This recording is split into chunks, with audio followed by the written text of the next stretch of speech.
माणसासारखं जगवणारी शिकवणारी मी अनेक माणसं बघितली, पण बंदुकीच्या जोराशिवाय आणि हंटरच्या धागाशिवाय बंदुकीच्या जोराशिवाय आणि हंटरच्या धाकाशिवाय शिक्षणाच्या माध्यमातून इथल्या माणसालाच वाघासारखं जगवताना शिकवणारी मी एकच वाघीण बघितली, ते म्हणजे सावित्रीबाई फुले. अहो, ज्यांनी संविधान लिहून या महाराष्ट्रालाच नव्हे तर संपूर्ण भारताला नवी दिशा मिळवून दिली असे डॉक्टर बाबासाहेब आंबेडकर. जिंकून देखील दुनिया सारी सिकंदरीतच रडला होता, जिंकून देखील दुनिया सारी सिकंदरीतच रडला होता. लाख मोलाचा राजा माझा, 5 सुलतानी 87 याच महाराष्ट्राच्या मातीमध्ये रडला होता.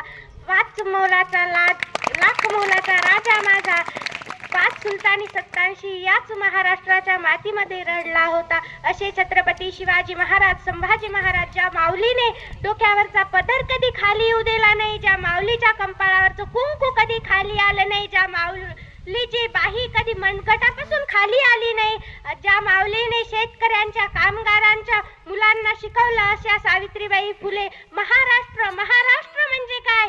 जिजाऊच्या गळ्यातील माळ म्हणजे महाराष्ट्र, सईचं कुंकवानं भरलेलं कपाळ म्हणजे महाराष्ट्र, तलवारीच्या वारांचा, रक्तांच्या धारांचा, घोड्यांच्या टापांचा हा महाराष्ट्र, तोफांच्या वारांचा आणि विजांच्या कडकडांचा हा महाराष्ट्र. खरं तर ज्या काळामध्ये मुलींना अबला केलं जायचं, अशा स्त्रियांना सावित्रीबाईंनी सबला केला आणि इथल्या करवट लोकांचं काम या वाघिणीनं केलं. सावित्रीबाई शाळेत जात असताना त्यांच्यावर दगड, चिखल तर फेकतच होते हो, पण एक प्रसंग अशा सावित्रीबाई शाळेत जात होत्या.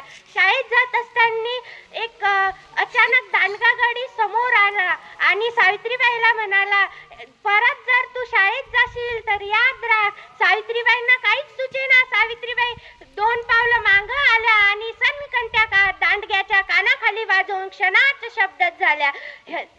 त्या दांडग्याच्या कानाखाली काढलेला आवाज तमाम पुण्यातल्या लोकांना एक सूचना देत गेला, जर परत कुणी आडवा आला तर त्याला आडवा केला जाईल. अशी ही सावित्रीबाईंनी घेतलेली भूमिका आहे. ही जर आपण आत्मसात केली तर आपल्यावर अन्याय करण्याची हिम्मत कोणात होणार नाही. आणि ज्या काळामध्ये मुलींना शिक्षणापासून वंचित ठेवलं जायचं, ज्या काळामध्ये बहुजन समाजाच्या पोरांची रांग बंद होती, अशा काळामध्ये महात्मा फुले नावाचा कावलिया उभा राहतो आणि समाजाला शिक्षित केल्याशिवाय समाज प्रगतीपथावर जाऊ शकत नाही असा ठामपणे सांगतो. इंग्लंडच्या राजपुत्रापुढे उभा राहून, इंग्लंडच्या राजपुत्रापुढे शेतकऱ्यांच्या वेशात उभा राहून शेतकऱ्यांचा आसूड ओढतो, शेतकऱ्यांच्या समस्या सांगतो आणि खऱ्या अर्थानं जर शेतकरी यश संपन्न करायचा असेल तर त्याच्या शेतामध्ये सुद्धा शिक्षणाची गंगा गेली पाहिजे असं